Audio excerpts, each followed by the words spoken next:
All right, how's it going, guys? It's Jason here for HC Esports. I'm joined with Stewie and Tarik from Cloud9. How's it going, guys? It's going well. We just lost yesterday. Sick. All right, so yeah, speaking on yesterday, we won't talk too much about the loss, but obviously you guys got to play at the Oracle Arena.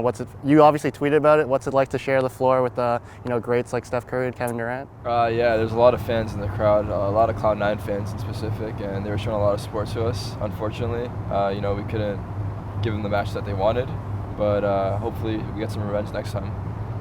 Awesome. So just speaking on traveling a lot, you guys obviously travel a lot. Who's the worst on the team at dealing with traveling? If we had to narrow two down, I'd have to say Scott and Tim. Is there any reason, like what happens to them? Well, Scott just hates traveling in general. He's kind of like germophobic in a way, but not really extreme. He just doesn't like. He knows that there's a chance he gets sick, so he wants to avoid that as much as possible. But as for Tim, I'm not too sure. I just know he doesn't like traveling. Do you guys have any funny stories that happen, when you guys sharing flights together or anything like that? I have some funny stories, but it's kind of hard to think at the top of my head. Yeah. It's hard for sure. All right, we'll go back to it if anything. Coming to fans, obviously, as you guys said, you guys have a lot of fans. They've all been really passionate about it. We talked about it a bit before. Do you guys have any really funny fan interactions, any stuff that's kind of weirded you out or just kind of surprising? Not really. I think the worst one is probably having me sign a kid's forehead, but that's not too bad. That's not the worst either. So. Yeah, I don't know. Fans are usually pretty nice, but there's always sometimes those weird fans that ask you for weird things or try to do weird stuff. But for the most part, I feel especially Cloud9 fans are just really nice. So yeah. Awesome. Shout out Cloud9 fans. All right, just going back into Counter-Strike, you guys obviously played iBuyPower Masters, and you guys have looked like you've been on the upward trend in terms of being the dominant team in North America, especially given Team Liquid kind of recently having a bit of shortcomings. And it's kind of been on the back of you and Rush recently joining and you taking over the in-game leading role. What do you guys think has been going well for you guys, and what do you guys think is gonna how do you guys see your team going on in the future? I think the way I picture it for Denver and iBuyPower Masters, I think it's kind of like a test for us. Denver was a big test for us. I think we should have won that LAN, and we did. And iBuyPower is kind of the same way, but with much more tougher teams, in my opinion. So it was a good test for us. And here, I think it was the ultimate test for us as well, just to kind of see where we place in the world. And I think it seems pretty close in a way, but not close enough.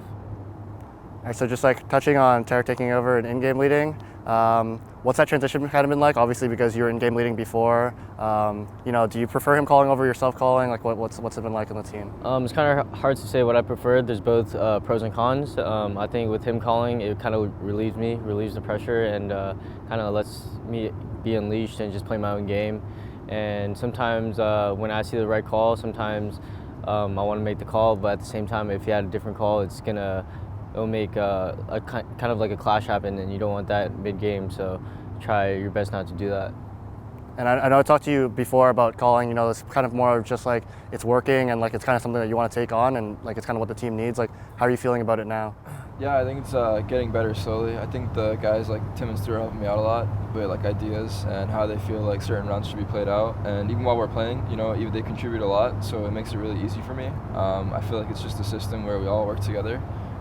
So I'm happy that we're making it work in a sense. It's not easy, but I feel the guys make it easier on me, so I'm happy about that. All right, I'm just gonna point to a couple tweets you made.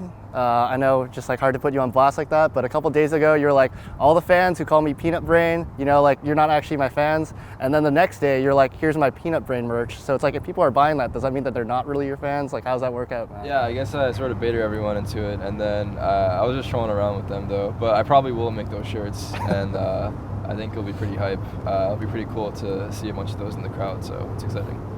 All right, awesome. So, I don't want to touch on it too much because obviously you guys have been asked about it a lot, but I kind of more want to talk about, given what happened in Pro League and given G2 not making into the playoffs again, and there's been a lot of talk about people players especially being they don't want to do online leagues at all. How do you guys feel about it? What is kind of your thoughts on online leagues? Should they exist? Do you guys not play on it? What's the reason behind, all the kind of controversy, I guess? As for EPL Pro League, I think it was kind of a tough stand for us just because we started off the season with a new roster and we had nothing new, and we practically just made a new team, so it's gonna be tough at the start. And we kind of got off the wrong foot, I guess you could say. And over time, we made a lot of progress, and you could tell that over time we could start becoming a better team, and we were trying to make the playoff spot, but at the end we couldn't make it happen, I guess. Yeah, I think like online and LAN play styles like kind of different. I feel like people online play not the same as they would on LAN. You know, like they have much more higher confidence and they're much more aggressive. And when you go on LAN, people don't play that way. And I feel like we had to figure out what kind of play style we have to have online compared to playing on LAN. And I think now, like you can see in our ECS season, we're playing much better. So I think we're starting to get more used to how we should play online. And also us moving into the house together, we have better ping, which I feel like is a really important thing for all of us. So I think like it really sucks that we didn't qualify, but I think next season we definitely will. But there's no excuse. It's a really big league, and you know we're all disappointed. And I wish we could be there because our only next event coming up will be ECS, and apart from that, we don't have anywhere else to play. So it's just like kind of sucks that we have no events coming up apart from that. All right, so just gonna swing it to the last couple questions, or like the last question. Obviously, just want to touch on Team Liquid removing Stanislaw to put Steele in. Obviously, you played under Stanislaw. Like, what do you think didn't really work out in that situation that led to like a change having to be made? Yeah, I was really surprised when I heard it because I didn't see it coming at all. Like, I had no idea about that happening.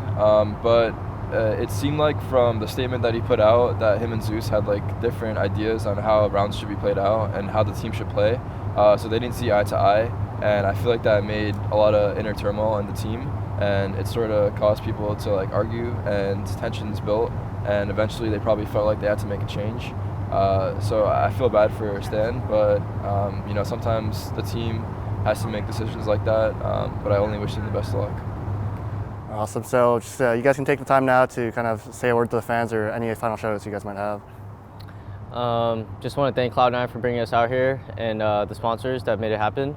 And I'd like to thank all the fans here for cheering us on even though we couldn't put on a good show. It's big for me, especially because I'm from around here, and having the fans stand behind us even when we're in a tough situation, it's really hard for us. So thank you guys for having our back. Yeah, like Stu said, you guys are great, and when we're losing, it's very helpful to see you guys still supporting us. So shout out to all our fans and all our sponsors. All right, thanks so much for your time, and check out all our other great coverage from IEM Oakland. Thanks for watching.